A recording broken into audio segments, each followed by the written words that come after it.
The rain hammered against the steel doors of Warehouse 47 as Private Jessica Martinez adjusted her collar against the cold.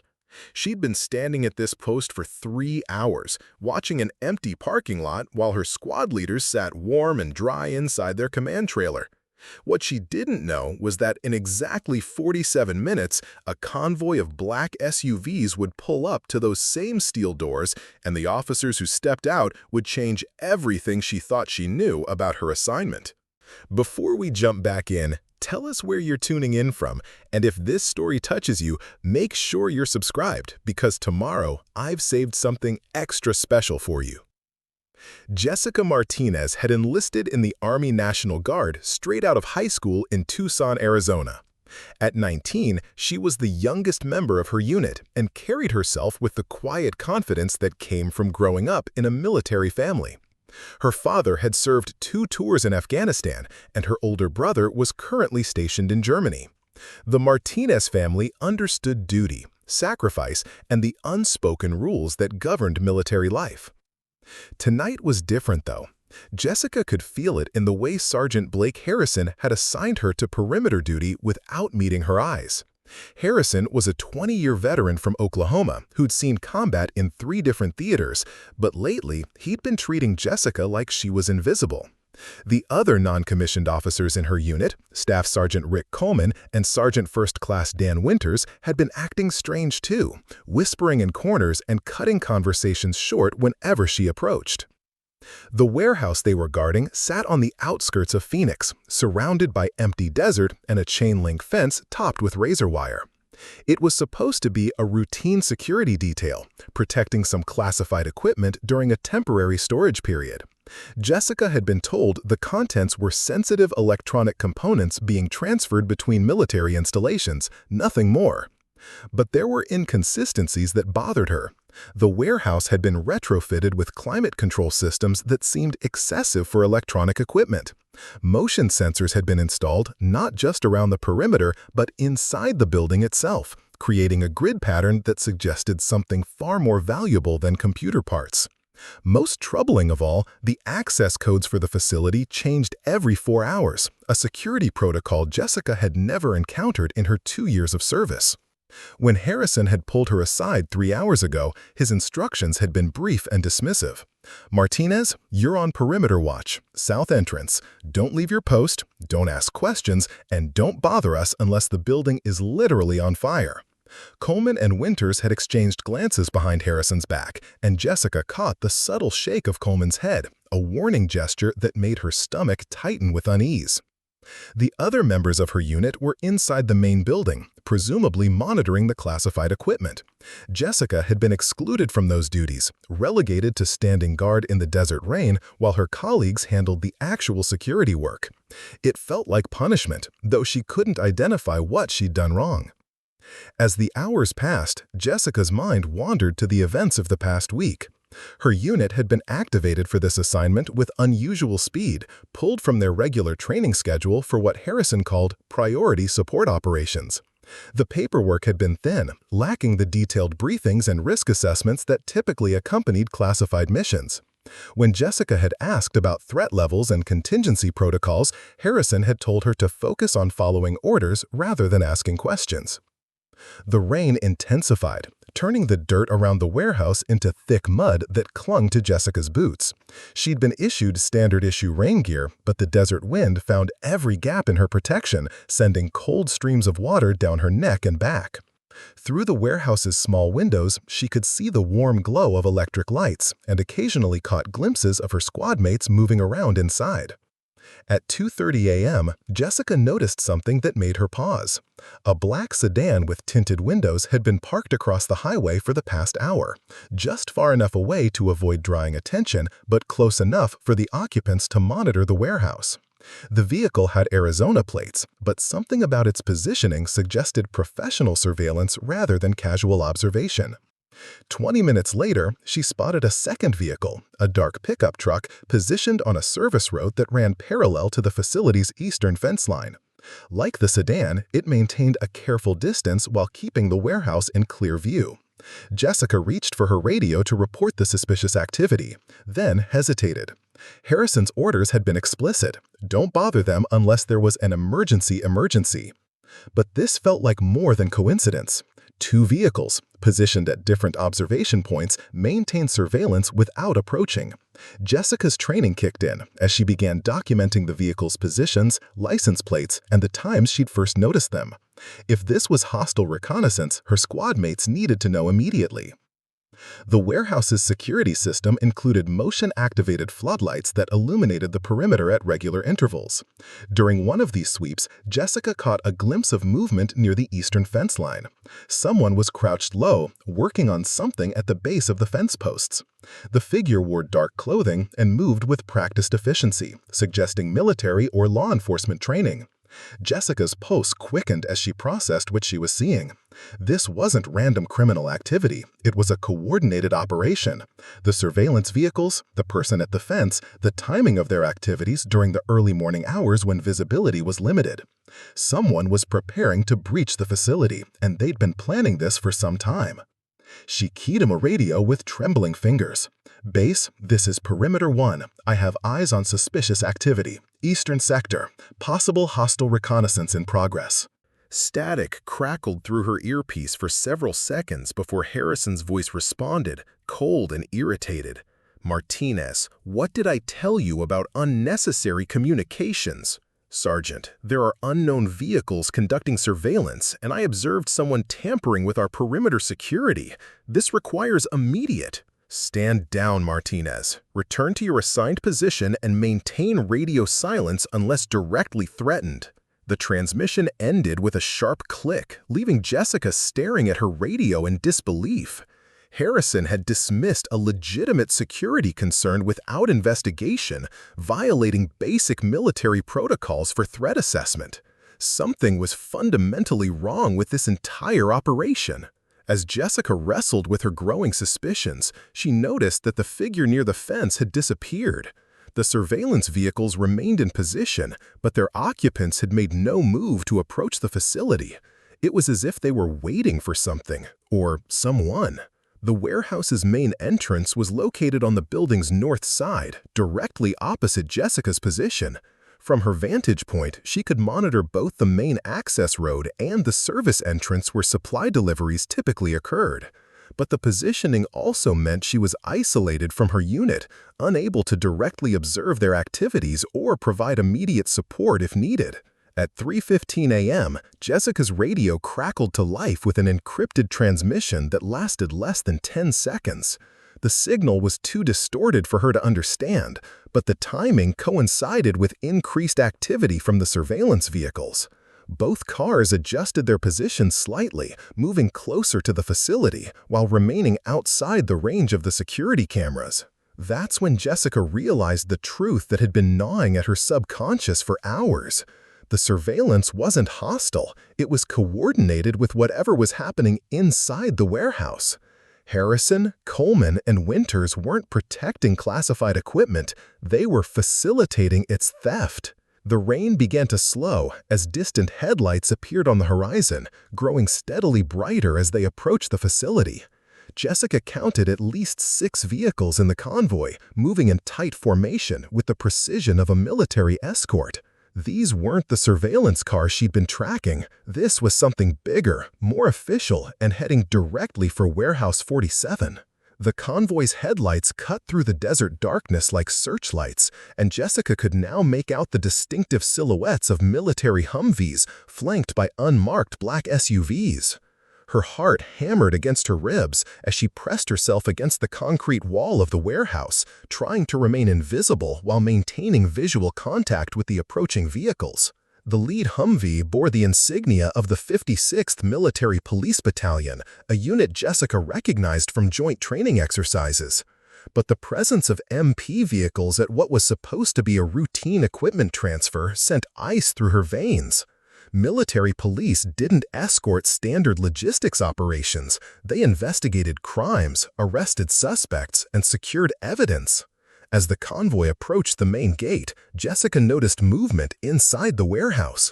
Through the rain-streaked windows, she could see Harrison frantically gesturing to Coleman and Winters. Emergency lights flickered on throughout the building, bathing the interior in harsh red illumination that suggested immediate evacuation protocols. Whatever her squadmates had been doing inside, they were now in full damage control mode. The lead MP vehicle pulled up to the main entrance, and Jessica watched in fascination as a tall woman in full combat gear stepped out. Even at a distance, the officer's bearing commanded immediate attention. She moved with the fluid precision of someone accustomed to dangerous situations, and the soldiers who emerged from the other vehicles instinctively deferred to her authority. Jessica activated the night vision setting on her scope, bringing the scene into sharp focus. The woman wore the rank insignia of a lieutenant colonel, and her uniform bore patches Jessica didn't recognize, specialized units that operated beyond the standard military hierarchy. This wasn't a routine inspection or equipment transfer. This was a full-scale military investigation. Harrison emerged from the warehouse's main entrance, his usual confident swagger replaced by nervous, jerky movements. Even from her position, Jessica could see that he was sweating despite the cold desert air. Coleman and Winters flanked him, but they positioned themselves slightly behind their sergeant, a tactical formation that suggested they were prepared to distance themselves from whatever Harrison had gotten them involved in. The MP lieutenant colonel approached Harrison with measured steps, her hand resting casually on her sidearm. When she spoke, her voice carried across the desert air with crystal clarity. "Sergeant Harrison, I'm Lieutenant Colonel Sarah Chen, Internal Affairs Division. You and your men are hereby ordered to step away from the facility and prepare for immediate questioning." Jessica's breath caught at her throat. Internal Affairs Division? That meant corruption investigation, criminal activity within the military ranks. Her instincts about the operation had been correct. Harrison wasn't protecting classified equipment, he was stealing it. "Colonel, I'm not sure what you think is happening here, but we're conducting authorized security operations under direct orders from—" Harrison began, but Chen cut him off with a raised hand. Preparing and narrating this story took us a lot of time, so if you are enjoying it, subscribe to our channel. It means a lot to us. Now, back to the story.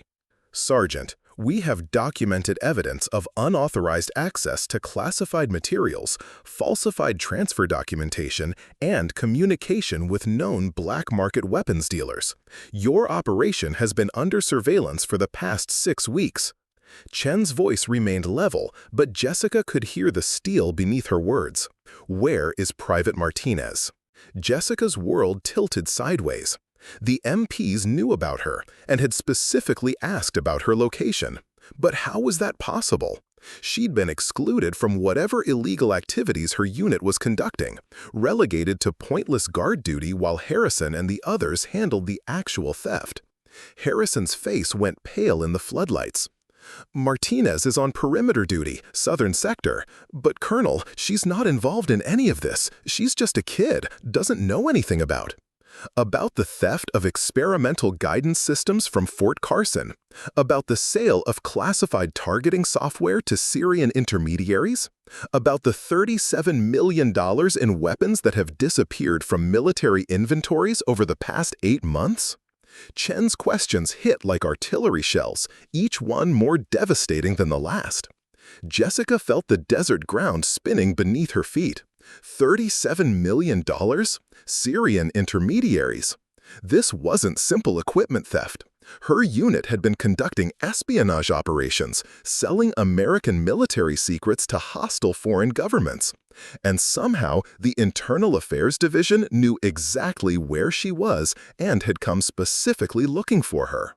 "Bring me Private Martinez immediately," Chen ordered, and 2 MP soldiers jogged toward Jessica's position with practiced efficiency. As the MPs approached, Jessica's mind raced through the implications. If Internal Affairs had been investigating her unit for 6 weeks, they would have documented every aspect of the operation. They would know she'd been excluded from meetings, denied access to classified areas, and relegated to meaningless duties. But they would also know she'd been present during several suspicious activities and had failed to report her concerns through proper channels. The first MP to reach her was a young sergeant with kind eyes and a reassuring smile. Private Martinez, I'm Sergeant Lisa Wong.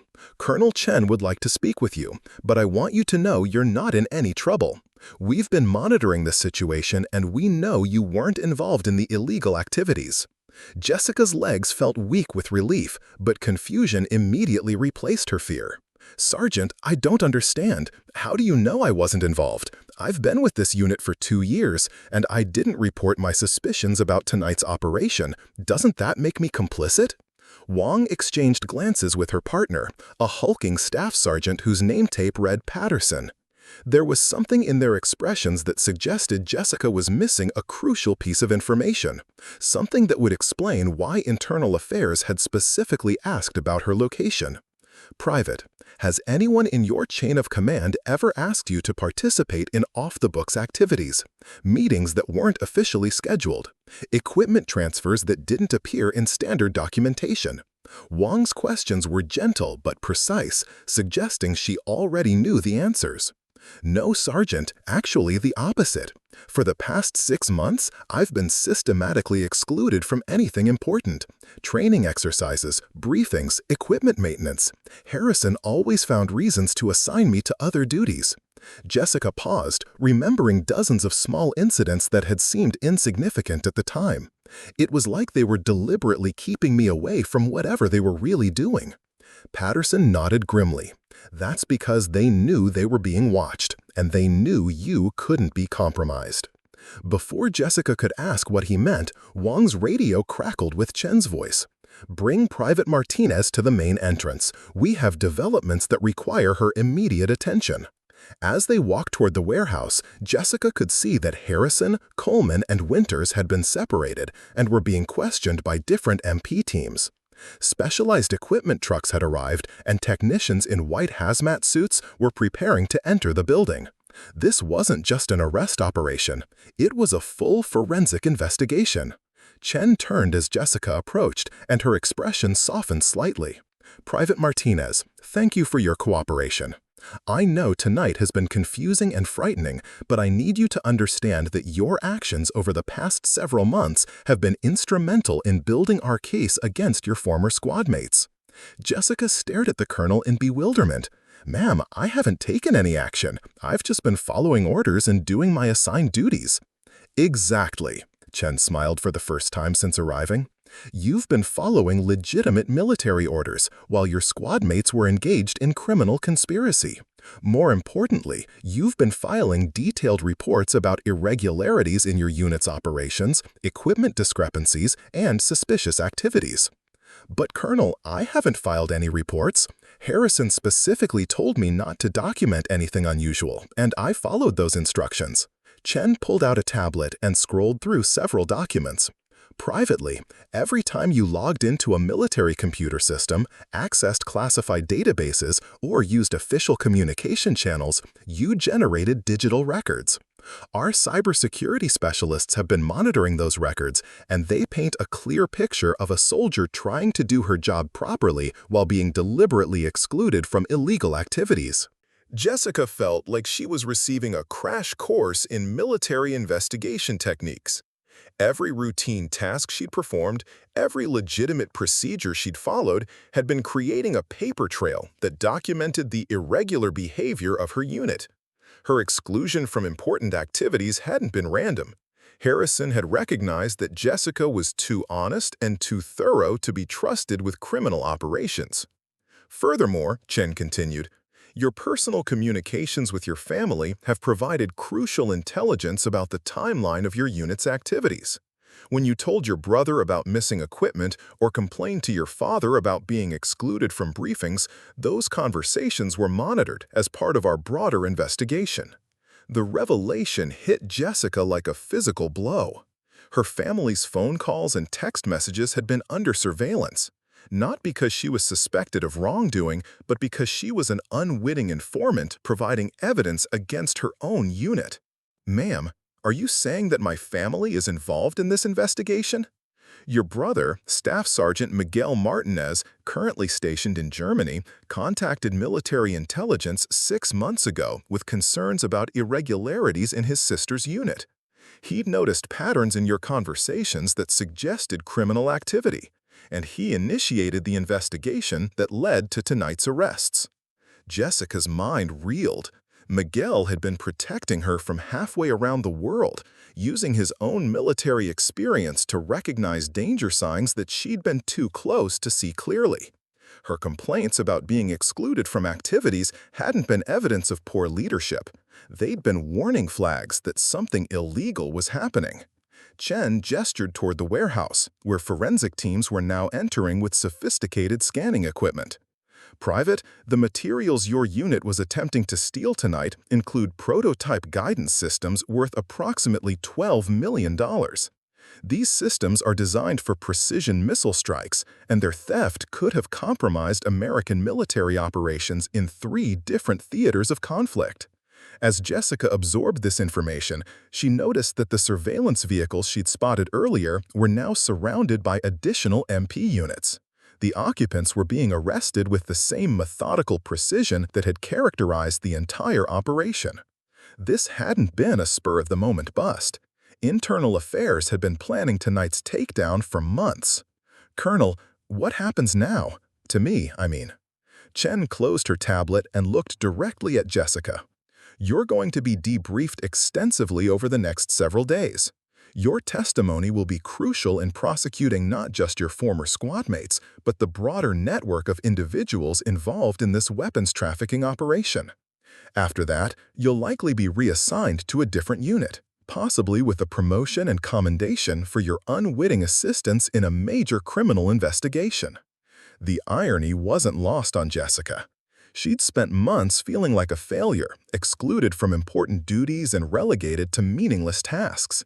In reality, her exclusion had been protection, and her conscientious adherence to proper procedures had helped build the case that would bring down a multi-million-dollar weapons trafficking ring. But questions remained. How extensive was the criminal network? Were there other military units involved? And most importantly, how Harrison and his accomplices managed to operate undetected for 8 months before Internal Affairs began their investigation. Chen seemed to read her thoughts. "Private, this case involves multiple military installations, dozens of personnel across different branches of service, and connections to international arms dealers. Your unit wasn't operating in isolation. They were part of a sophisticated criminal enterprise that has been stealing and selling American military technology for over 2 years." As the forensic teams continued their work inside the warehouse, Jessica realized that her long, cold night of guard duty had been the culmination of an investigation that would reshape her understanding of military service, loyalty, and the sometimes invisible lines between duty and crime. The forensic teams had been working inside Warehouse 47 for 3 hours when the first shocking discovery emerged. Jessica watched from the mobile command center as technicians wheeled out container after container of equipment that bore no resemblance to the electronic components Harrison had described. Instead of computer parts, the warehouse contained advanced battlefield communication systems, encrypted satellite uplinks, and what appeared to be components for drone targeting systems. Colonel Chen stood beside Jessica, monitoring radio chatter from multiple investigation teams scattered across Arizona and 3 neighboring states. The scope of the operation was becoming clearer with each passing hour, and the picture that emerged painted Harrison's unit as just one small piece of a vast criminal network that had infiltrated multiple levels of military command. "Private Martinez, I need you to look at these photographs and tell me if you recognize any of these individuals." Chen handed Jessica a tablet displaying a series of surveillance photos taken at various military installations over the past year. The first image showed Harrison in civilian clothes, shaking hands with a man in an expensive suit outside a hotel in Las Vegas. Jessica had never seen Harrison wear anything but military uniforms, and his relaxed demeanor in the photo suggested this meeting was both planned and significant. The second photograph made Jessica's stomach lurch. It showed Coleman and Winters loading equipment into unmarked trucks at a location that looked like Fort Carson, Colorado. But what disturbed her most was the timestamp. The photo had been taken during a weekend when both men had claimed to be visiting family in their hometowns. "Ma'am, I've never seen these meetings, but the timeline correlates with several instances when my squad mates claimed to have emergency training exercises that I wasn't qualified to attend. Jessica studied the images more carefully, noting details that hadn't been apparent during casual observation. Chen nodded grimly. Those emergency exercises were cover stories for equipment theft operations.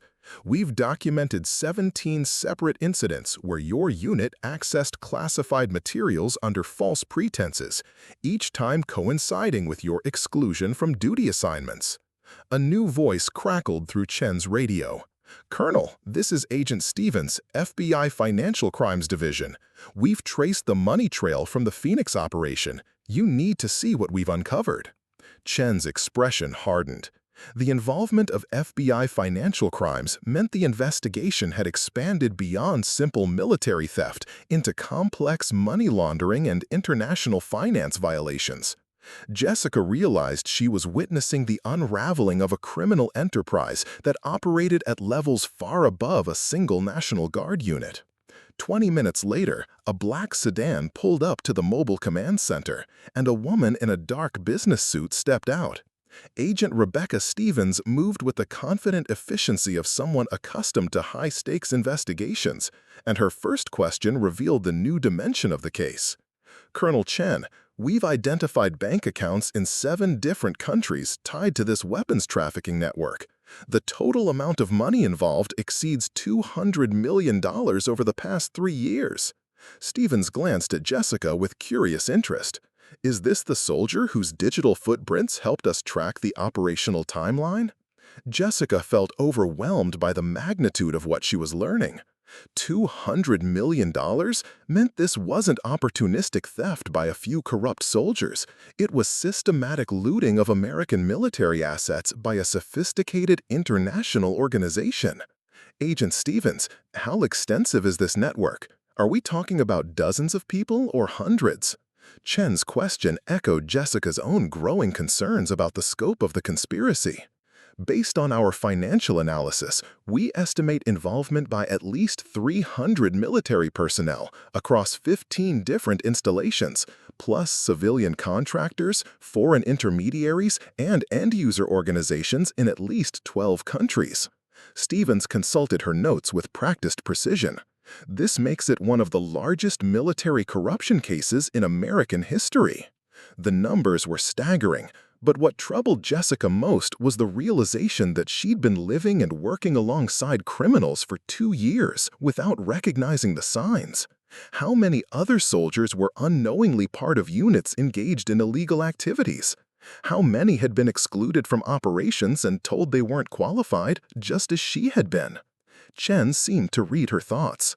"Private Martinez, one of the reasons this network operated undetected for so long was their careful screening of personnel. They specifically sought out soldiers who were either fully complicit in criminal activities or completely unaware of what was happening. There was no middle ground. You were either part of the conspiracy or you were kept entirely in the dark." "But Colonel, how did they know I wouldn't be willing to participate? I never had any conversations with Harrison about illegal activities, never expressed moral objections to anything specific." Agent Stevens pulled out a thick folder filled with psychological evaluation reports.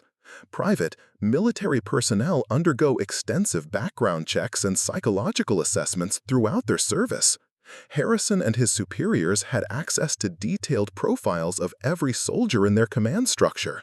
They knew your family history, your personal values, your financial situation, and your career aspirations."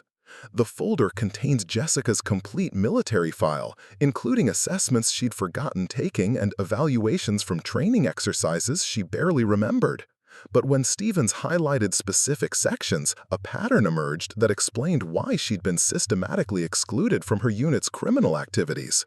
"Your psychological profile indicates strong ethical standards, loyalty to legitimate authority, and what our analysts call whistleblower tendencies, a likelihood to report irregular activities through proper channels." Stevens pointed to specific evaluation scores that had apparently marked Jessica as unsuitable for criminal recruitment. The irony was devastating. The same character traits that made Jessica a good soldier, honesty, integrity, adherence to proper procedures, had made her a liability to criminals wearing the same uniform. But Stevens wasn't finished revealing the scope of the investigation. Private Martinez, your exclusion from illegal activities wasn't random. The criminal network maintained detailed databases of personnel who could be trusted with sensitive operations versus those who needed to be managed and contained. Colonel activated a laptop computer and showed Jessica a sophisticated spreadsheet containing names, ranks, and color-coded classifications for hundreds of military personnel. Jessica's name appeared in a column marked Red, No Access, Monitoring Required. This database was maintained by someone with access to classified personnel records, psychological evaluations, and operational security protocols. We're not just dealing with theft and corruption. We're looking at systematic compromise of military intelligence systems by hostile actors. Jessica studied the spreadsheet with growing horror. Soldiers she'd served with, trained alongside, and trusted with her life were classified as either criminal assets or security threats. The entire military hierarchy she'd believed in had been corrupted by a network that operated with detailed knowledge of American military personnel and capabilities. Agent Stevens continued her briefing with information that expanded the case into international espionage. The stolen equipment wasn't just being sold for profit. Analysis of the buyer network indicates systematic acquisition of American military technology by countries that are actively developing countermeasures to U.S. defense systems. The warehouse that Jessica had been guarding contained not just valuable military equipment, but critical intelligence that could compromise American military operations worldwide. Her long night of guard duty had been protecting assets that hostile foreign governments were specifically seeking to acquire. Agent Stevens, you mentioned 12 countries involved in purchasing stolen equipment. Can you identify which countries? Chen's question reflected the same national security concerns that were racing through Jessica's mind. The primary buyers include Syria, North Korea, Iran, and several Eastern European countries with ties to Russian intelligence services. But we've also identified transactions with criminal organizations in South America and weapons dealers operating throughout Africa. Stevens consulted her notes with grim efficiency. This network wasn't just stealing American military equipment, they were systematically compromising American strategic advantages by selling our most advanced technology to our enemies. Jessica felt the weight of realization settling over her like a heavy blanket. Her 2 years of service hadn't just been tainted by association with criminals. She'd been unknowingly part of a unit that was actively weakening American national security through systematic betrayal. But Chen had more revelations that would reshape Jessica's understanding of her role in the investigation. Private Martinez, I need you to understand that your exclusion from criminal activities wasn't just protective, it was strategic. Internal Affairs needed at least one member of Harrison's unit to maintain legitimate access to military systems and procedures. Ma'am, are you saying I was being used as an asset without my knowledge? Your legitimate military activities provided our investigators with detailed documentation of your unit's official duties, schedules, and authorized access to classified materials. When we compared your records with the actual activities of Harrison and his accomplices, the discrepancies revealed the scope of their illegal operations. Agent Stevens added crucial context that explained the sophisticated nature of the investigation. Private Martinez, your digital footprints created what we call a control baseline, a record of what your unit's activities should have looked like if they were following legitimate procedures. Every deviation from that baseline became evidence of criminal activity. Jessica realized she'd been living in 2 different realities simultaneously. In one reality, she was a junior soldier trying to do her job properly while being excluded from important activities. In the parallel reality, visible only to investigators, she was an unwitting informant whose honest behavior was documenting the criminal activities of her squadmates.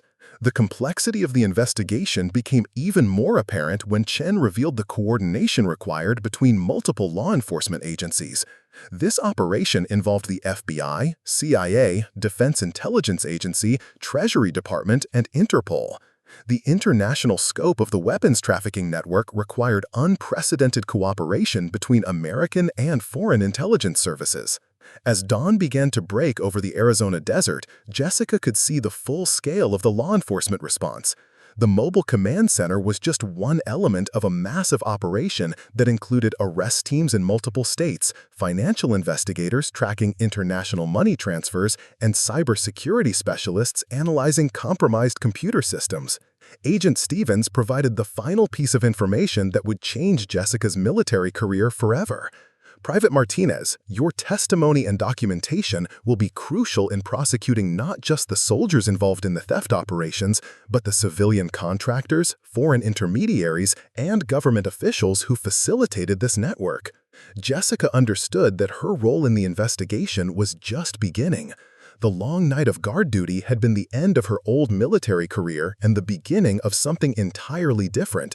A role as a key witness in one of the largest military corruption cases in American history. But questions remained that would shape her future and the broader implications of the case. How many other military units had been compromised? How much American military technology had been sold to hostile governments? And most importantly, how could the military prevent similar networks from operating in the future? As the sun rose over Warehouse 47, Jessica Martinez realized that her assignment to guard duty had protected far more than classified equipment. It had helped preserve American national security itself. 6 weeks after the arrests at Warehouse 47, Jessica found herself in a windowless conference room at the Pentagon, staring across a polished table at some of the most senior military officials in the country. The debriefing sessions had evolved from simple testimony into strategic planning meetings as the full implications of the weapons trafficking network became clear to American military leadership.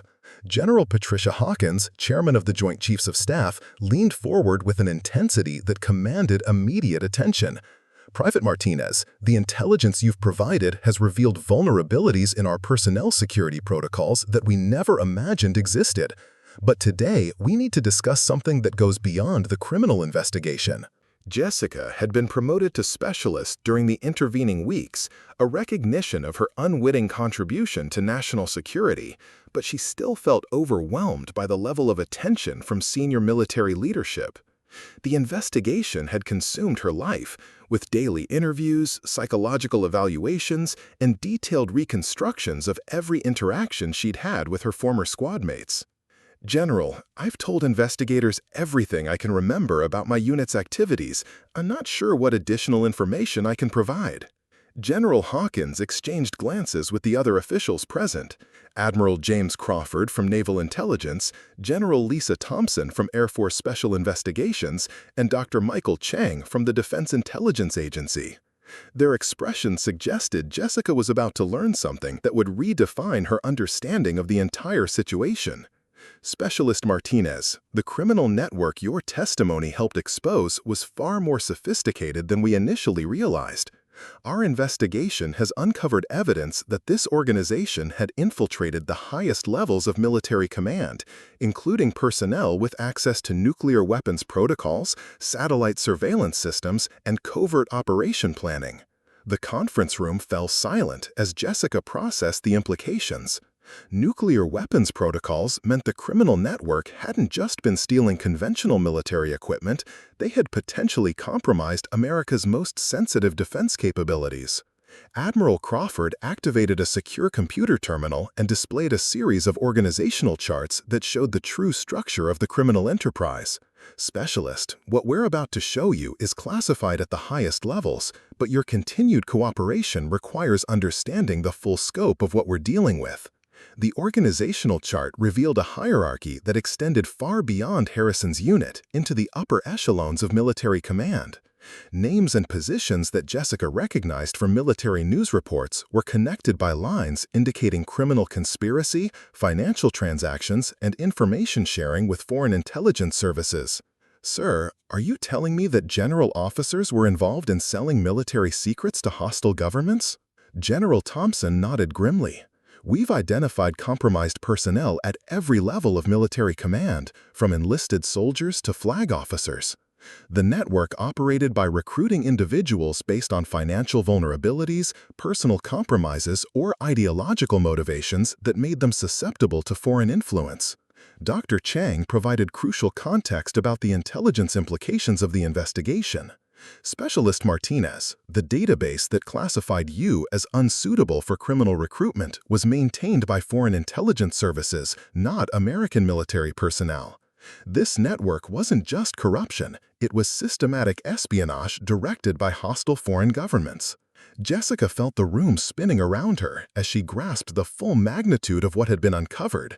The criminals wearing American military uniforms had been controlled by foreign intelligence agencies that were conducting systematic infiltration of American defense capabilities.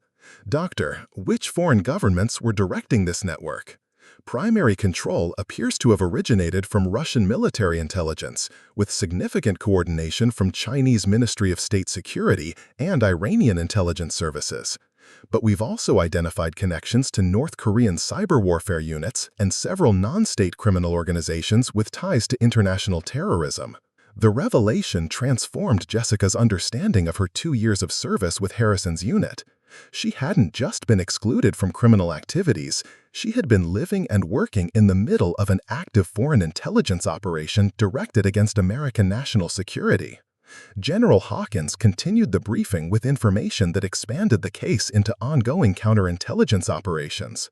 Specialist Martinez, your unwitting documentation of irregular activities has provided our intelligence analysts with detailed insights into foreign espionage methodologies. We now understand how hostile governments identify, recruit, and manage American military personnel as intelligence assets. Admiral Crawford displayed additional classified documents that showed the international scope of the espionage network. The weapons and technologies stolen by your former unit were systematically analyzed by foreign military research facilities, allowing hostile governments to develop countermeasures to American defense systems. Jessica studied the documents with a growing alarm. Equipment she had seen being loaded onto trucks during routine supply operations had ended up in foreign military laboratories where enemy scientists were developing weapons specifically designed to defeat American forces. Admiral, does this mean American soldiers are now facing threats that were developed using our own stolen technology? Unfortunately, yes. Intelligence reports from active theaters of operation indicate that our adversaries have deployed countermeasures based on stolen American military technology. American lives have been put at risk by the treasonous activities of the network you helped expose. The weight of responsibility settling on Jessica's shoulders was immense.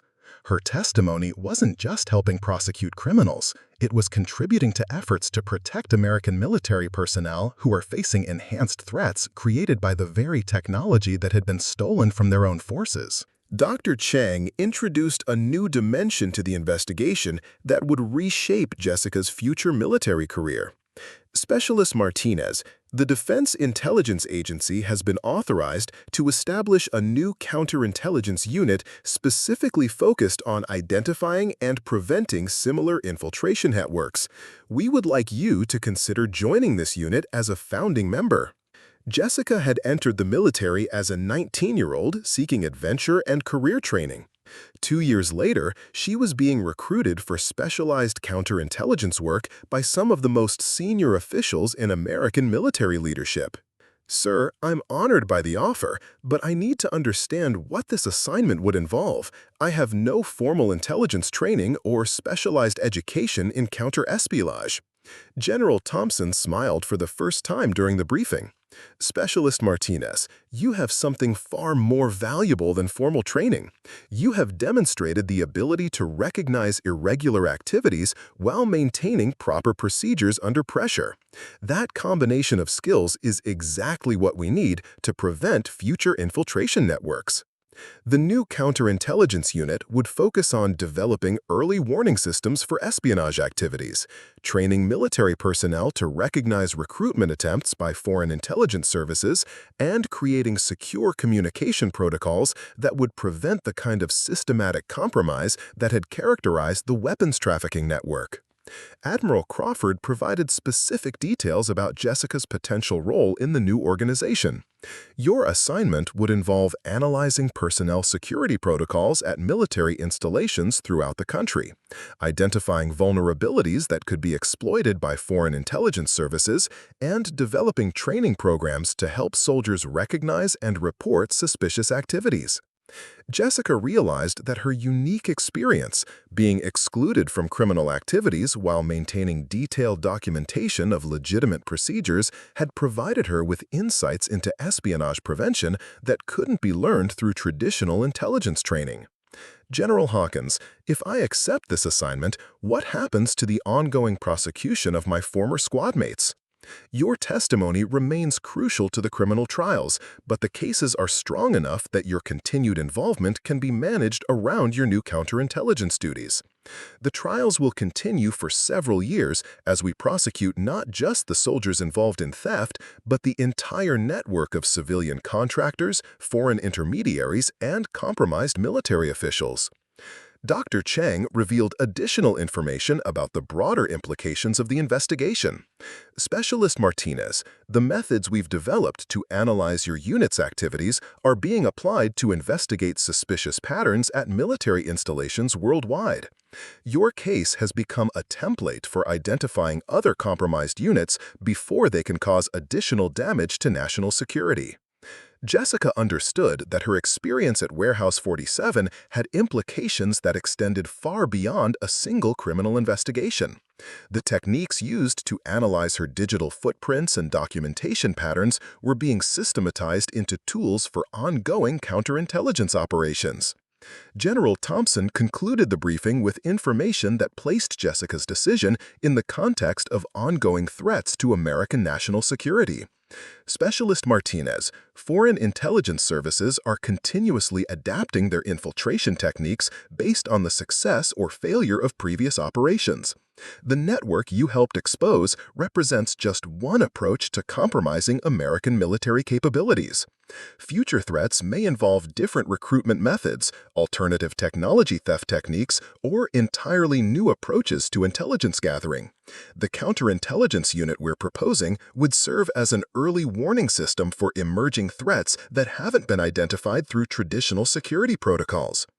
Admiral Crawford added a final context that emphasized the urgency of developing enhanced counterintelligence capabilities. Recent intelligence indicates that at least 3 other major foreign intelligence operations are currently targeting American military installations. We need personnel with your specific experience and analytical capabilities to help identify and neutralize these threats before they can achieve their objectives. As Jessica considered the offer to join the new counterintelligence unit, she reflected on how dramatically her military career had evolved.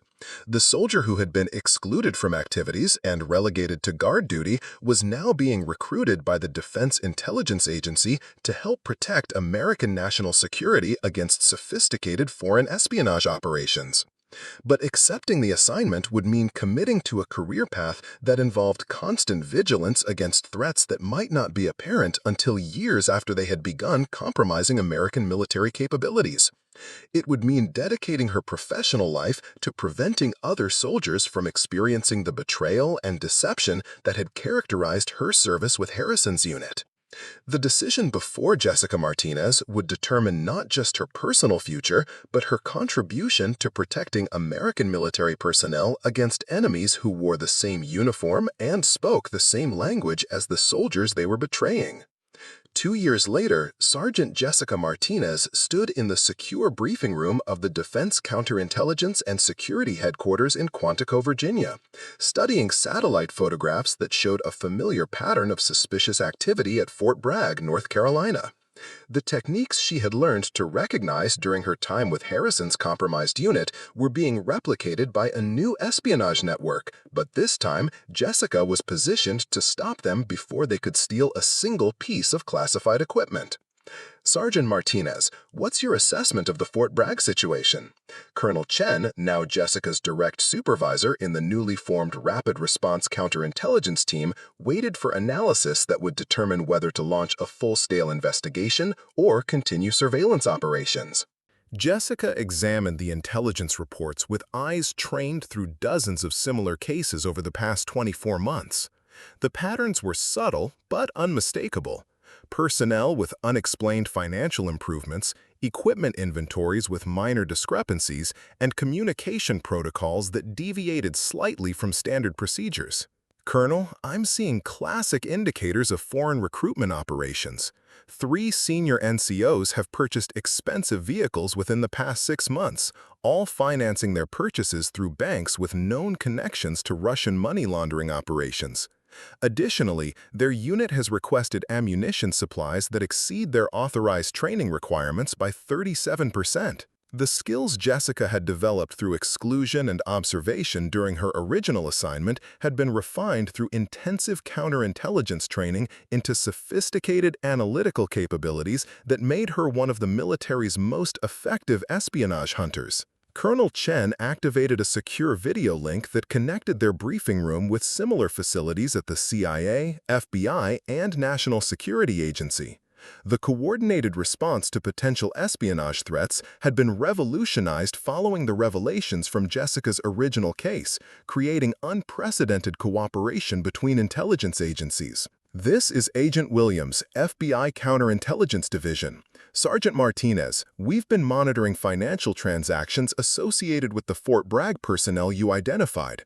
Can you provide tactical recommendations for surveillance operations? Jessica consulted detailed profiles she had developed for each suspect, combining traditional intelligence analysis with insights gained from her personal experience with compromised military units. Agent Williams, I recommend immediate deployment of financial monitoring teams and communications intercept operations.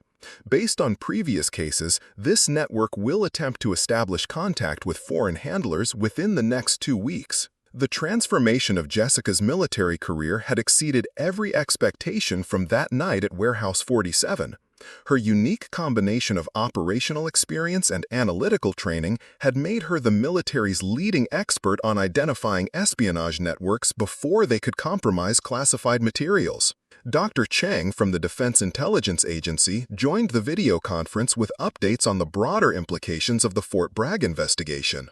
Sergeant Martinez, intelligence from foreign sources indicates this may be connected to a larger operation targeting Special Forces training protocols. Your assessment could prevent compromise of counterterrorism techniques currently being deployed in active theaters. Jessica had learned that every espionage investigation carried implications that extended far beyond the immediate theft of equipment or information.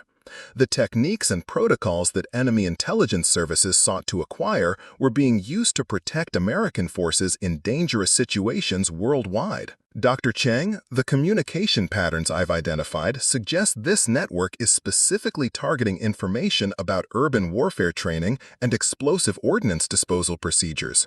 If compromised, this intelligence could be used to develop more effective improvised explosive devices against American forces. The satellite photographs displayed on Jessica's monitors showed Fort Bragg's training facilities, where some of America's most elite soldiers learn techniques that keep them alive in hostile environments. The espionage network she was tracking sought to steal that knowledge and provide it to enemies who would use it to kill American service members. Colonel Chen provided crucial context about the timeline for intervention. Sergeant Martinez, how much time do we have before this network successfully acquires and transmits classified training protocols? Jessica analyzed the operational patterns she had observed in previous cases, comparing the Fort Bragg network's activities with the timeline that had characterized successful espionage operations. Colonel, based on their current rate of progress, I estimate they will achieve access to classified training materials within 10 days.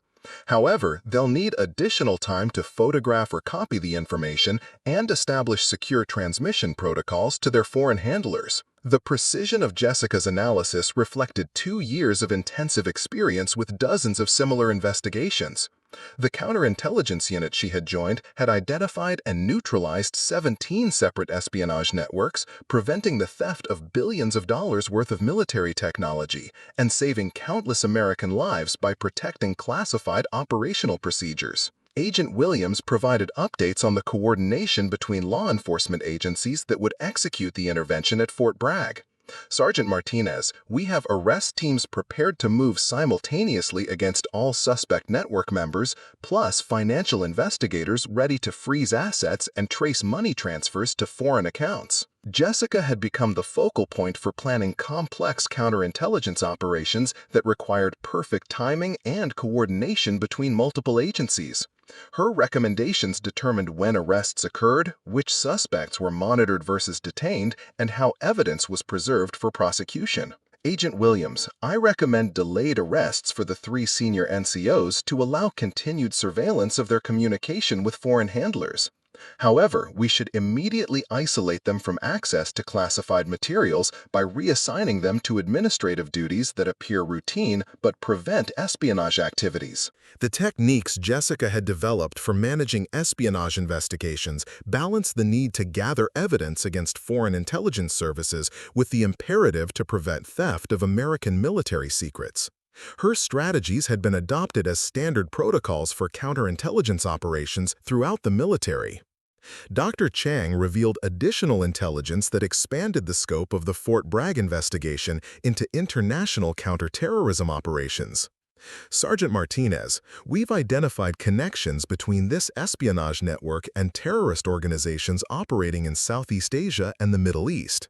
The training protocols they're targeting are currently being used to train indigenous forces in those regions.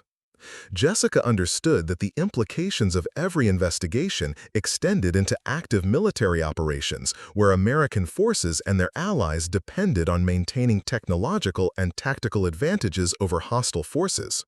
Protecting classified training procedures meant protecting soldiers who were fighting terrorism in some of the world's most dangerous locations.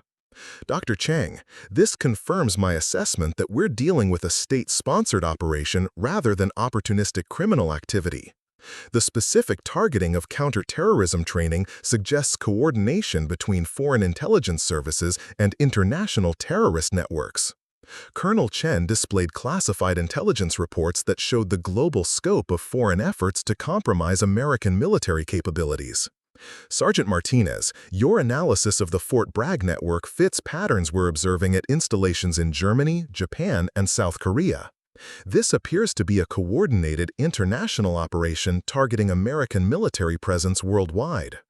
Jessica had learned that individual espionage cases were rarely isolated incidents, but components of larger strategic operations designed to systematically compromise American military effectiveness. Her role had evolved from investigating specific criminal networks to analyzing global patterns of foreign intelligence activity. Colonel, I recommend immediate consultation with our counterparts in those countries to coordinate response operations.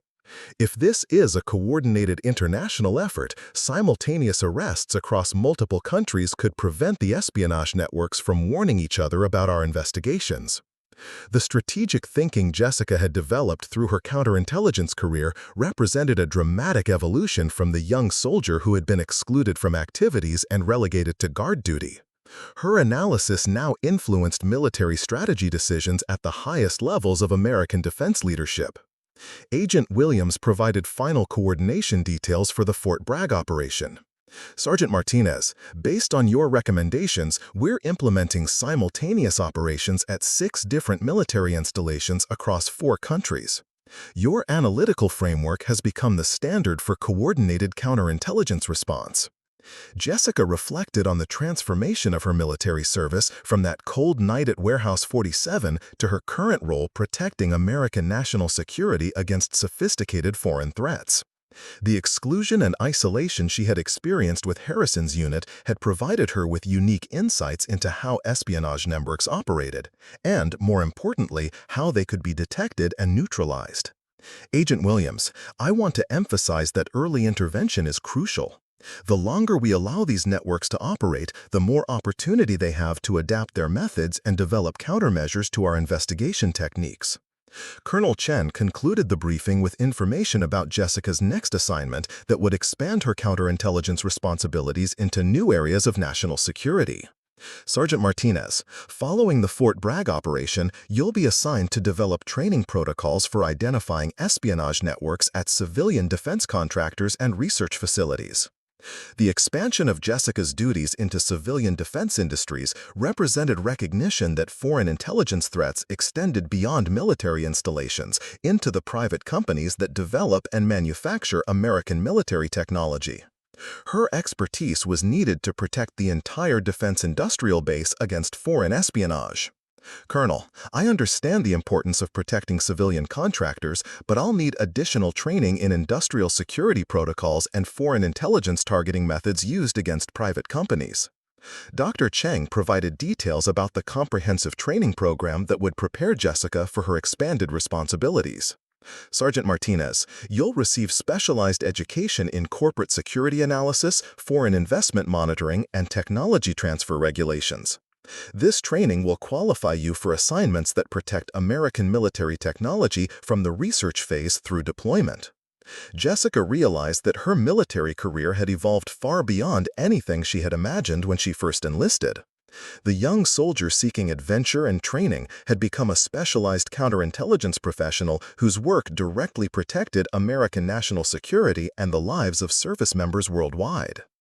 As the briefing concluded and Jessica prepared for the Fort Bragg operation, she reflected on the journey that had brought her from exclusion and guard duty to the forefront of American counterintelligence operations. The cold night at Warehouse 47 had been the beginning of a career dedicated to ensuring that no other American soldier would face the betrayal and deception that had characterized her original unit.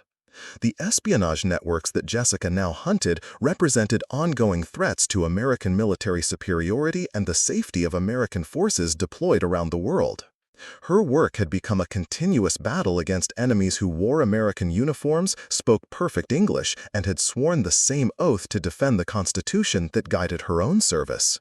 But Jessica Martinez had learned that protecting America sometimes meant standing guard duty in the cold and rain, watching for threats that might not be immediately apparent, and maintaining vigilance even when excluded from the activities of those around her. The skills that had made her unsuitable for criminal recruitment had made her invaluable for protecting American national security against those who would betray it for money, ideology, or foreign influence. The young woman who had once felt like a failure for being excluded from important duties had become the soldier who ensured that the most important duty of all, protecting America, was never compromised by those entrusted with its defense. 3 weeks after the successful Fort Bragg operation resulted in the arrest of 14 conspirators and the prevention of massive intelligence theft, Jessica found herself on a transport aircraft heading to Ramstein Air Base in Germany. The international scope of espionage threats required her physical presence at overseas installations where American forces faced increasingly sophisticated foreign intelligence operations. Lieutenant Colonel David Rodriguez, her new commanding officer for European operations, briefed her during the flight on emerging threats that required immediate attention. Sergeant Martinez, we've identified concerning patterns at 3 different installations in Germany. The methodologies match networks you've previously analyzed, but they're operating with resources and coordination that suggest state-level sponsorship beyond anything we've encountered. Jessica studied classified intelligence reports that detailed suspicious activities at Ramstein, Spangdahlem, and Grafenwöhr. The pattern recognition skills she had developed could identify espionage signatures across different geographical locations and operational environments, making her invaluable for international counterintelligence coordination. Colonel Rodriguez, the financial profiles show coordination between personnel at all 3 installations, with money transfers originating from the same Swiss banking consortium that we traced in the Fort Carson investigation 2 years ago. This suggests a persistent foreign intelligence operation that has survived multiple arrests and continues recruiting new assets. The persistence of foreign espionage networks had become one of Jessica's primary areas of expertise. Unlike criminal organizations that dissolved when key members were arrested, state-sponsored intelligence operations possessed the resources and institutional knowledge to regenerate quickly and adapt their methods to circumvent previous security measures. Upon arrival at Ramstein, Jessica was introduced to a joint counterintelligence team that included German military intelligence, British secret intelligence, and French Direction Générale de la Sécurité Extérieure. The international cooperation required to combat modern espionage threats demanded coordination between allied intelligence services that had never previously worked together at this level. Major Wilhelm Brennan from German military intelligence provided crucial context about local threats that American investigators might not recognize. Sergeant Martinez, the personnel you've identified as suspicious have been observed meeting with individuals who our surveillance teams recognize as known Russian intelligence operatives.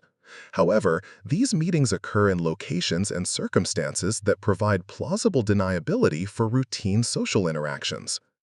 Jessica had learned that modern espionage operations were designed to appear innocent to casual observation while facilitating systematic intelligence gathering that could compromise military operations across multiple countries. The sophistication of these networks required equally sophisticated investigation techniques.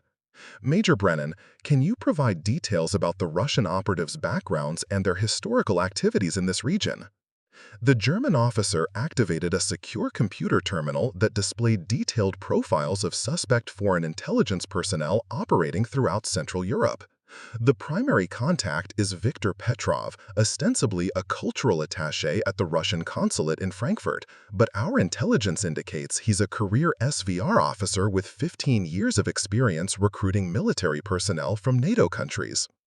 Jessica studied Petrov's profile with particular attention to his recruitment methodologies and target selection criteria. Understanding how foreign intelligence officers identified and approached potential American assets was crucial for developing countermeasures that could protect vulnerable personnel before they were compromised. Major, what psychological profiles has Petrov targeted in previous recruitment operations? Analysis of his past activities indicates preference for personnel with financial difficulties, family problems, or career disappointments that make them susceptible to foreign influence. He's particularly skilled at identifying soldiers who feel unvalued or overlooked by their command structure. Jessica felt a chill of recognition. Petrov's targeting methodology was exactly what would have made her vulnerable during her time with Harrison's unit when she felt excluded and undervalued. The foreign intelligence services understood that isolation and disappointment created opportunities for recruitment that skilled operatives could exploit. Captain Sarah Fletcher from British SIS added crucial intelligence about Petrov's current operations. Sergeant Martinez, we've observed Petrov making contact with American personnel through seemingly casual encounters at restaurants, gyms, and recreational facilities near your installations. He's particularly active during major military exercises when personnel are under stress and away from their normal support networks. The timing of foreign recruitment operations around military exercises revealed sophisticated understanding of when American personnel are most vulnerable to outside influence.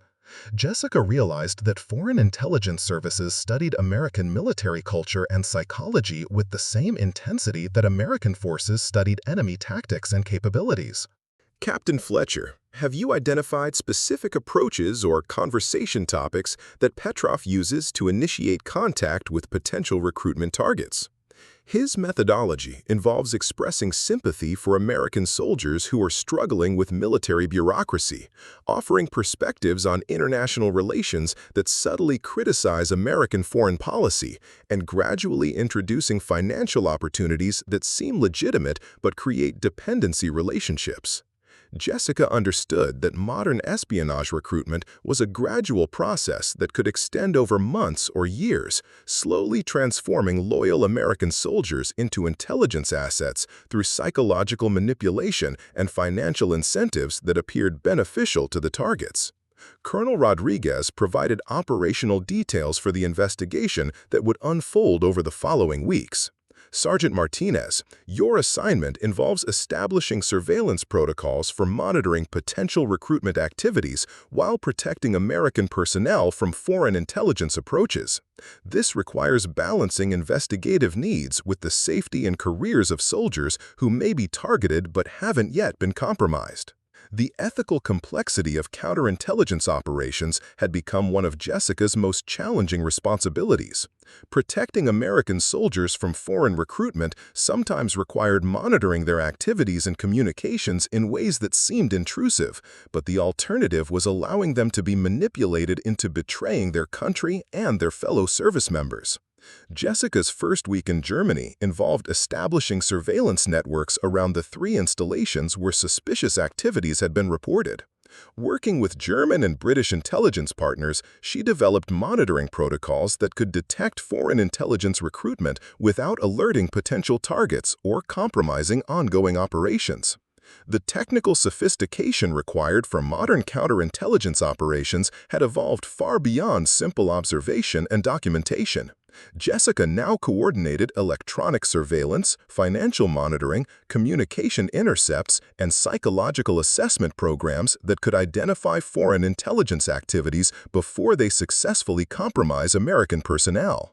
During her second week at Ramstein, Jessica identified the first concrete evidence of active recruitment operations. Staff Sergeant Robert Hayes, a logistics specialist with access to sensitive supply chain information, had been photographed meeting with Viktor Petrov at a restaurant in nearby Kaiserslautern on 3 separate occasions over the past month. Colonel Rodriguez, Hayes fits the psychological profile for foreign recruitment perfectly. He's been passed over for promotion twice. His wife left him 6 months ago, and his financial records show increasing debt from divorce proceedings. Petrov has identified a vulnerable target and is methodically developing a recruitment relationship. The challenge of protecting Hayes while gathering evidence against Petrov required delicate operational planning that balanced multiple objectives. Jessica needed to prevent Hayes from being successfully recruited while allowing the relationship to develop sufficiently to identify other network members and operational methods. Sergeant Martinez, what interventions can we implement that protect Hayes without alerting Petrov that his activities are under surveillance? Jessica had developed intervention strategies through previous cases that could disrupt foreign recruitment without revealing counterintelligence operations. Colonel, I recommend immediate financial counseling services for Hayes through routine military family support programs, plus assignment to duties that remove his access to sensitive logistics information while appearing to be normal personnel management. The intervention strategies Jessica designed appeared to be routine military administrative actions, but were specifically calculated to remove recruitment targets from vulnerable situations while maintaining operational security for ongoing investigations. Within days of implementing protective measures for Hayes, Jessica observed Petrov shifting his attention to other potential targets, confirming that the foreign intelligence operation was actively seeking multiple recruitment opportunities rather than focusing on single individuals. Major Brennan, Petrov has now made initial contact with 2 additional American personnel, Technical Sergeant Lisa Morrison from Communications and Sergeant First Class Marcus Johnson from Maintenance. The pattern suggests systematic targeting of personnel with access to different categories of sensitive information. The scope of Petrov's recruitment operation revealed strategic intelligence gathering that sought to compromise multiple aspects of American military capabilities rather than focusing on specific equipment or procedures. Jessica realized that foreign intelligence services were conducting comprehensive penetration operations designed to gather intelligence across the entire spectrum of military activities. Her analysis of foreign recruitment patterns led to a disturbing conclusion about the scale of ongoing espionage threats. Colonel Rodriguez, if Petrov is conducting similar recruitment operations at installations throughout Europe, and if other foreign intelligence officers are operating with comparable scope and resources, we could be facing systematic compromise of American military effectiveness across all major overseas deployments. The implications of Jessica's assessment prompted immediate consultation with senior military leadership in Washington. The espionage threats she had identified in Germany represented potential vulnerabilities that could affect American military operations worldwide, requiring strategic responses that extended far beyond individual counterintelligence investigations. General Hawkins participated in a secure video conference from the Pentagon that included Jessica's team in Germany plus intelligence officials from multiple allied countries. Sergeant Martinez, your analysis suggests that foreign intelligence operations against American military personnel have reached unprecedented levels of coordination and sophistication. What strategic recommendations can you provide for protecting our forces while maintaining operational effectiveness? Jessica had evolved from analyzing individual criminal networks to providing strategic assessments that influenced military policy at the highest levels. Her unique combination of operational experience and analytical expertise made her perspectives valuable for senior leadership grappling with complex national security challenges. General Hawkins, I recommend immediate implementation of enhanced personnel security protocols at all overseas installations, plus expanded counterintelligence training for military personnel that teaches recognition of foreign recruitment techniques. Additionally, we need improved coordination between American and allied intelligence services to share information about foreign intelligence operations in real time. The strategic recommendations Jessica developed were based on her intimate understanding of how foreign intelligence operations targeted individual vulnerabilities while supporting broader espionage objectives. Her proposals balanced security requirements with the practical needs of military personnel serving in challenging overseas environments. 3 months later, the enhanced security protocols Jessica had recommended were credited with preventing foreign intelligence recruitment at 12 different installations across Europe and Asia. Her analytical methods had been systematized into training programs that were protecting thousands of American military personnel from foreign intelligence approaches. But Jessica's most significant contribution came when her investigation of Viktor Petrov's network led to the identification of a sophisticated cyber espionage operation that was simultaneously targeting American military computer systems while recruiting human intelligence assets. Colonel Rodriguez, the financial transfers we've traced from Petrov's network are connected to cyber warfare units that are conducting coordinated attacks against our classified computer networks. This represents fusion of traditional human intelligence operations with modern cyber espionage capabilities. The discovery of coordinated human and cyber espionage operations represented a new category of threat that required entirely different defensive strategies. Jessica's investigation had uncovered foreign intelligence methodologies that combined traditional recruitment techniques with advanced cyber warfare capabilities to achieve unprecedented access to American military secrets. Her analysis of the cyber-human intelligence fusion became the foundation for new defensive strategies that protected both American personnel and computer systems against coordinated foreign intelligence operations. The young soldier who had once stood guard duty in the Arizona desert had become instrumental in protecting American national security against the most sophisticated threats of the modern era. The breakthrough in understanding cyber-human intelligence fusion came when Jessica discovered that Petrov's recruitment operations were synchronized with specific cyber attacks designed to create digital vulnerabilities that human assets could exploit. Technical Sergeant Morrison's access to communication systems became far more valuable when combined with malware that could capture encryption keys and routing protocols. Colonel Rodriguez, the timing correlation is unmistakable. Every successful recruitment Petrov achieved was followed within weeks by cyber intrusions targeting systems that the recruited personnel had legitimate access to. This isn't coincidental. It's coordinated operational planning between human intelligence and cyber warfare divisions. Jessica's discovery revolutionized understanding of modern espionage threats, revealing that foreign intelligence services had evolved beyond traditional human recruitment or cyber attacks into integrated operations that amplified the effectiveness of both approaches. The implications extended far beyond European installations to American military operations worldwide. Dr. Elena Vasquez from the National Security Agency joined the investigation via secure satellite link from Fort Meade, bringing specialized expertise in cyber threat analysis. Sergeant Martinez, your correlation between recruitment activities and cyber intrusions matches patterns we've observed targeting defense contractors in the United States. Can you provide specific timeline data for cross-reference with our domestic investigations? The coordination between Jessica's human intelligence analysis and NSA's cyber threat assessment created unprecedented visibility into foreign intelligence operations that had previously appeared to be separate, unrelated activities. The fusion of analytical capabilities revealed the true scope of systematic attacks against American military capabilities. Dr. Vasquez, I'm transmitting detailed chronological data for all recruitment contacts and subsequent cyber incidents.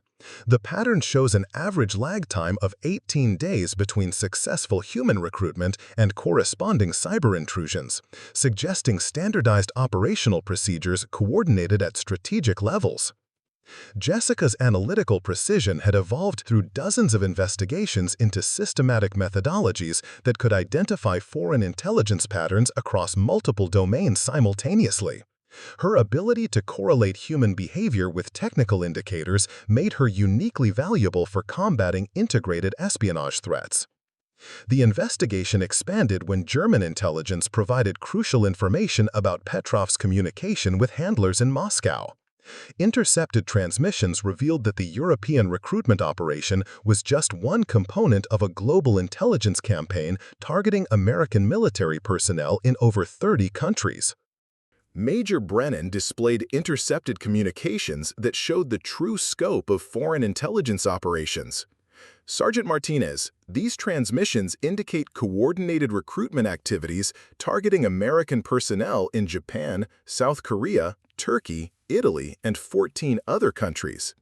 The operational planning suggests systematic compromise of American military capabilities on a scale we've never previously encountered. Jessica studied the intercepted communications with a growing alarm. The foreign intelligence operation wasn't targeting specific equipment or procedures. It was conducting comprehensive penetration of American military presence worldwide, seeking to compromise every aspect of overseas operations through coordinated human and cyber espionage. Major Brennan, the communications show standardized recruitment quotas and specific intelligence requirements for different geographical regions. This level of coordination indicates strategic planning directed at the highest levels of foreign military intelligence, possibly involving multiple countries working in coordination. The revelation that multiple foreign intelligence services were coordinating anti-American espionage operations prompted immediate consultations with the National Security Council. Jessica's analysis was briefing senior government officials about threats that could fundamentally compromise American military effectiveness worldwide. National Security Advisor Margaret Thompson participated in a classified video conference that connected Jessica's team with senior officials throughout the American government. Sergeant Martinez, your analysis suggests that foreign intelligence operations against American military personnel represent a coordinated strategic campaign rather than opportunistic espionage activities. What timeline do you assess for a comprehensive compromise of American military capabilities if these operations continue unchecked? Jessica had become the government's primary analyst for assessing strategic espionage threats, providing assessments that influenced national security policy at the highest levels. Her unique understanding of both operational tactics and strategic implications made her perspectives crucial for senior decision-makers. Ma'am, based on current recruitment rates and the scope of targeted personnel, I assess that foreign intelligence services could achieve significant compromise of American military effectiveness within 18 months. However, the greater concern is that ongoing operations may have already compromised capabilities in ways we haven't yet identified. The assessment prompted immediate activation of emergency counterintelligence protocols at American military installations worldwide. Jessica's analysis had identified threats that required immediate strategic response to prevent catastrophic compromise of American national security. But the investigation took an unexpected turn when Jessica discovered that some of the cyber intrusions associated with Petrov's network were originating from locations within the United States. Technical analysis revealed that foreign intelligence services had established sophisticated cyber warfare capabilities on American soil, operating through seemingly legitimate technology companies and research facilities. Dr. Vasquez, the digital forensics show that 37% of the cyber attacks supporting European recruitment operations originated from IP addresses registered to companies in Silicon Valley, Austin, and Research Triangle Park. Foreign intelligence services have established domestic operational capabilities that we've never previously detected. The discovery of foreign cyber warfare operations within the United States transformed the investigation from overseas counterintelligence into domestic national security emergency. Jessica's analysis had uncovered foreign intelligence infrastructure that posed immediate threats to American military and civilian computer systems. FBI Director James Patterson joined the investigation coordination through emergency communication protocols that connected law enforcement and military intelligence agencies.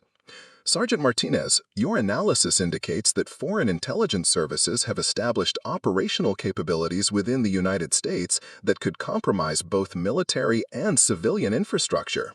What immediate actions do you recommend to neutralize these threats?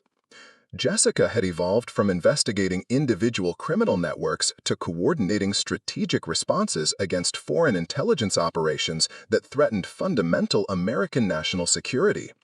Her recommendations now influenced emergency response protocols that protect both military forces and civilian populations.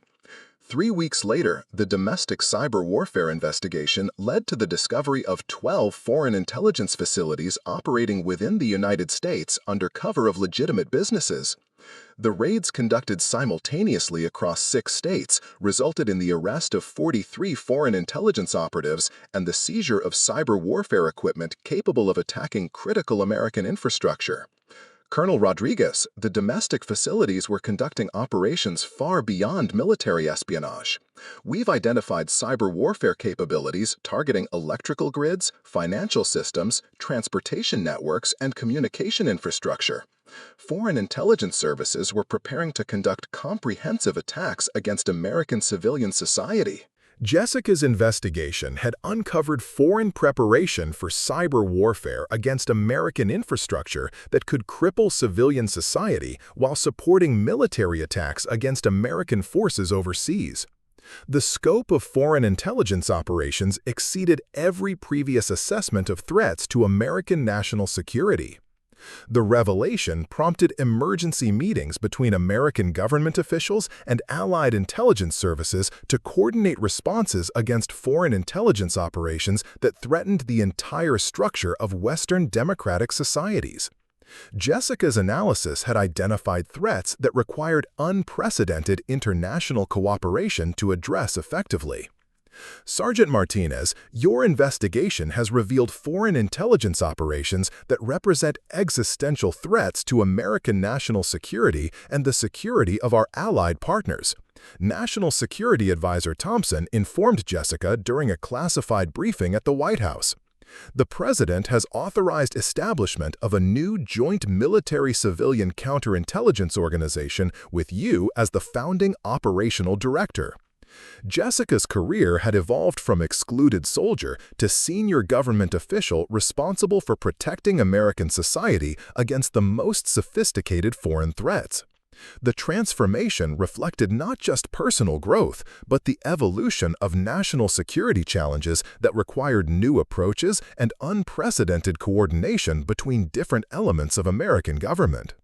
Ma'am, I'm honored by the confidence, but I want to ensure I understand the scope of responsibilities this position would involve. Thompson provided details about the new organization that would coordinate counterintelligence operations across military, civilian, and international domains. Your organization will be responsible for identifying foreign intelligence operations before they can compromise American capabilities, coordinating responses between government agencies and private sector partners, and developing defensive strategies that protect both military forces and civilian society. The position offered Jessica opportunities to implement systematic protections against foreign intelligence threats that extended far beyond individual investigations. Her experience with human recruitment, cyber warfare, and international coordination would be essential for developing comprehensive defensive strategies.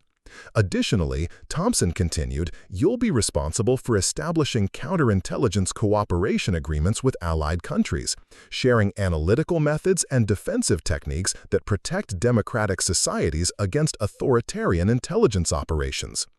Jessica realized that her role would extend beyond protecting American interests to defending democratic values and institutions against foreign intelligence operations designed to undermine freedom and self-determination worldwide. The scope of responsibility reflected the global nature of contemporary threats to democratic societies.